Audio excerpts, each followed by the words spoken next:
Everyone wants to become a hacker until they see what it actually takes. Let's talk about the 5 skills you must master before you can even call yourself an ethical hacker. So here's the truth. People love the idea of ethical hacking, but most don't want the reality. They imagine green code raining down the screen, Hollywood hacking keyboards, or instant access to anything they click. But ethical hacking isn't magic, and it definitely isn't instant power. It's a skill set built over time, and if you want the title, you need these 5 things first. Let's start with number 1. You must understand how systems work before you can break them. You can't hack a network if you don't know what a network is doing under normal conditions. You can't exploit an app if you don't understand how that app communicates, how it stores data, or how it deals with users. Ethical hackers learn the blueprint before they try to break the blueprint. Think of it like trying to crack a safe. You don't kick it, you study the gears inside. The same logic applies here.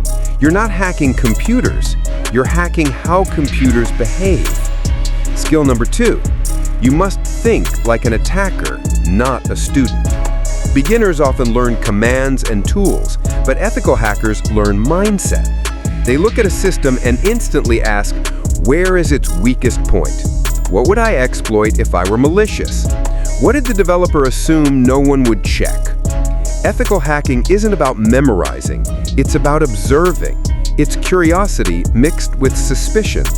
It's questioning everything, even what looks safe. If you can't shift your thinking like that, tools won't save you. Number 3, you need to investigate and document like a detective. A lot of people imagine hackers typing fast. In reality, ethical hacking is slow. It's scanning, reading output, comparing logs, checking behavior, documenting findings, and proving your results. Real ethical hackers know that the report matters more than the hack. If a company can't understand what you found and how you found it, your skill is wasted. The best hackers are quiet investigators, not noisy keyboard warriors. Number 4, you must break things, then fix them.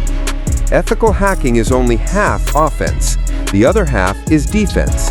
If you break something and can't explain how to repair it, you're not helping anyone. Every vulnerability you find must lead to a solution. Every exploit you run must come with a recommendation. Ethical hackers help systems become stronger. That is the whole point. If you're only interested in the breaking part, you're in the wrong field. And number 5, you need discipline, patience, and absolute respect for legality. Ethical hacking is the only branch of cybersecurity where your actions can look illegal even when they're not. That means discipline matters, permission matters, paperwork matters, logs matter, boundaries matter. One decision, one wrong test on the wrong system, and you're no longer an ethical hacker, you're a criminal. This field demands restraint, not recklessness.